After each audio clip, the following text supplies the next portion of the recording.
So I'm pretty minimalist, right? So I gradually kind of gravitate towards smaller, more like cozy spaces because I just don't feel like you need to heat or air condition or maintain or clean a small space the same way that you would a big space.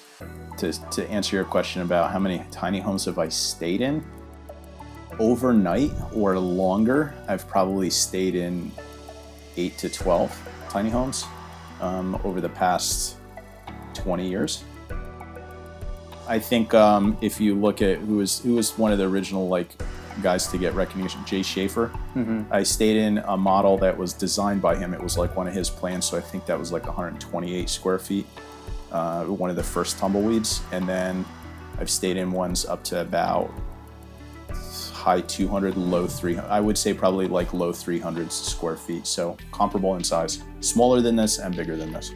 This one stand out the second you step into it. It just has like a really cheerful, bright, happy energy, right? It's like the colors, the amount of natural light, it kind of all works together. It just feels really positive. It feels like a place you want to spend time in. Not, oh, I'm living in this tiny home because I want to be outside gardening. I want to be outside walking my dog. It's like spending hours on end in here, reading a book on a rainy day is like a fantastic place to be. I think the previous question, to build upon that, it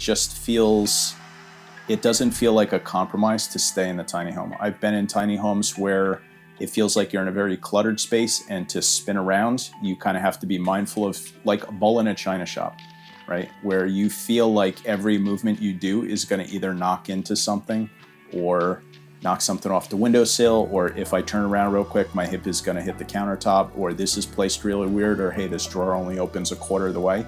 This feels just like a small house. It feels like a scaled down, like actual house meant for human habitation. That it's really cool.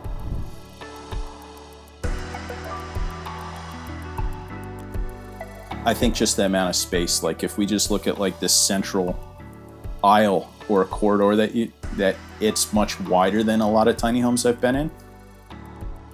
And then I've been in tiny homes that had more floor space than this, but not as much storage. And I feel like this hits kind of the right balance between being able to have a human or two humans like comfortably move in the space while still having like a really insane amount of storage.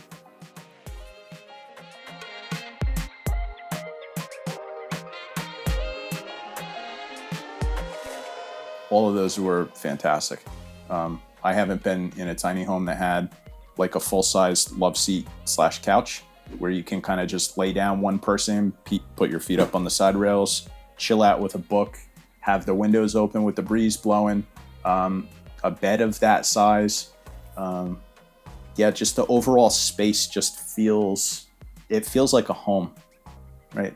Like I've outside of New York City, so growing up, I had a lot of friends who lived in the city, and this is bigger than a lot of apartments that people like live in full time and pay $4,000 a month to do it. I've never been in a tiny home that had a combo washer dryer. I've experienced those in like full scale RVs, but I've never been in a tiny home that had one, so that's a huge plus. I came out here with just one carry-on bag. So I knew I was going to rely on a washer dryer pretty heavily. And every other day I would just do a small load of laundry, pillowcase, my towel, the pair of clothes that I ran in or worked out in, my work clothes, and just like throw it in there. And 2 hours later, just fold my laundry and put it away. Like to have that in a tiny home is pretty incredible.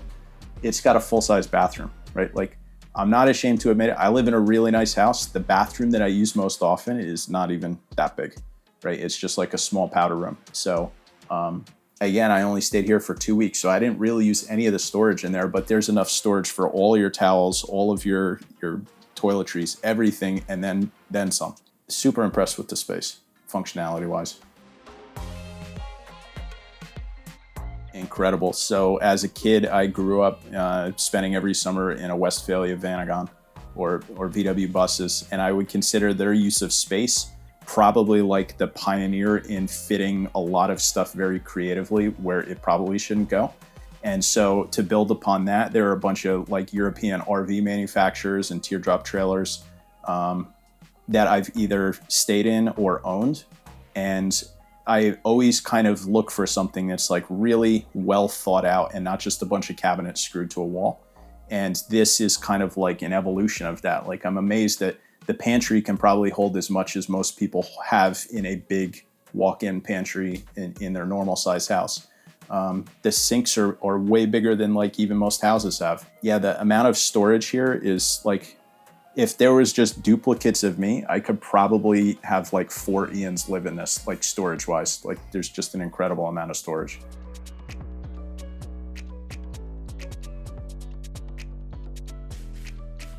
I looked forward to coming home here every single day, right? Like, I knew driving up the canyon that like when I got home, I was going to be able to just open up the door and just step into a space where I felt like, I'm not going to use the term like safe space, but like this was like my sanctuary. It's like I'd come home, I get changed out of my work clothes, I'd chill on the couch until the temperature cooled and I could go for a trail run or something. It's like, this is a really good way to spend a couple hours every day. So maybe I should have answered this earlier. I feel like this is built more like a very energy efficient home than it is a tiny home. It just happens to be tiny and built on a trailer platform, but you're not going to find the window quality, the build quality, the plumbing quality, the insulation level, the soundproofing, the natural light, screened windows, blackout shades. Like, those are things that I feel like you're going to have to either add to a tiny home or you're going to have to pay extra for as part of the build process. And the fact that that's just how this is built. So I've done a lot of small residential green builds that have been built. And when you and I talked, and this is built with, 2x6 walls, and it's got mineral wool insulation and all of that stuff, that's exactly how you would build a very high-end, energy efficient house. And you don't really find that in tiny homes. You get them because they're kitschy and they're cute. And it's like, oh, that's adorable looking, but like the build quality is no better than a cheap RV. And this kind of like takes all of it and puts it together. So I'd walk up the steps, I'd unlock the door, I'd come in, I'd usually drop my stuff over on the shelf over there. That was kind of like my staging area to drop my phone, my keys, my wallet, all that stuff. Change out of my clothes, take dirty clothes, throw them into the washer dryer. And then I would probably fix myself something to drink, something quick to eat, open up the pantry, open up the fridge, grab a nice cold soda or water or whatever, and then probably head out for a hike or a walk. Or I would just sit on the couch, read for a little bit, kind of veg out for a half hour or two, and then go out for a trail run, go out for a hike, come back, take the exercise clothes off, throw them in the laundry, hit up the shower, and then just kind of either relax and talk to my wife on the phone or surf the internet or read a book, and then close all the windows down, kind of make it nice and snug for the nighttime, crawl into bed, pass out. With the windows open, it's like you're being outside, right? It lets everything in. There's so many windows and they face every direction.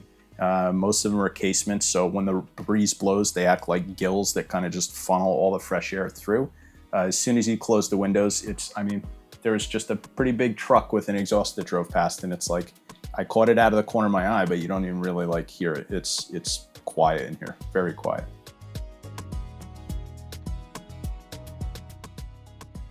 It was the build quality for sure. There's no drafts, there's no weird sounds coming in, there's no weird breezes that come in through the floorboards. Like I said, this is built more like a very high-end, energy efficient home. It's air sealed and it's got really good insulation and the windows are super high quality, and that just makes it like a $1 million energy efficient home just scaled down. The natural light in here is amazing, simply put, right? Like, as soon as you open the shade on the skylight between that and that kind of like celestory light there, the natural light is incredible. And that combined with the color scheme, like the palette used in here, it just feels really clean and bright and happy and just, it's rad. Well insulated walls let the mini split like basically just be used extremely minimally. It's not something that needs to be on. It just kind of takes it down a degree or two or up a degree or two, but it's extremely energy efficient. It will only really increase a degree or two over the course of a day with no shade, just being in full sun the whole time.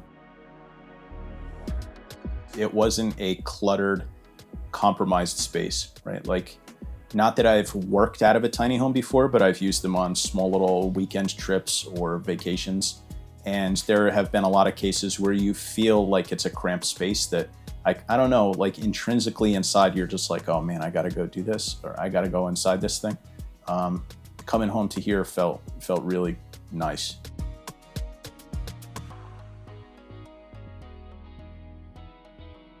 The energy, like, I'm not trying to be hippie dippy. It was just like cool. To just be in here, it just feels, man, it feels like you're in a really high-end, well-designed home that like you just want to be in, because it's like, wow, this is a cool space, but it also feels like being in a kid's treehouse at the same time. It's like a happy place to be.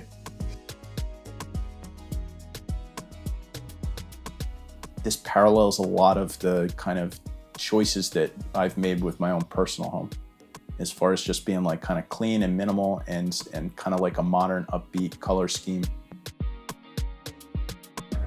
Yeah, I'm an outdoorsy person, but for various reasons, like the sun just beats the hell out of me out here. So it's like, I didn't feel guilty for just kind of vegging on the couch. And like, I read 3 books while I was here, right? So like that, I spent a lot of time in this. Even when the weather was nice outside, I'd have no guilt like sitting in here and reading for 3 hours, knowing that like, oh, I'm just gonna wait for the temperature to go down.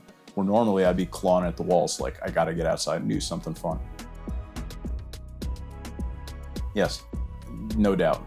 Like if my wife and I bought a piece of property, like I'd have no problems just putting like maybe one with the bed on the ground, like a scaled up version. Yeah, there's no doubt.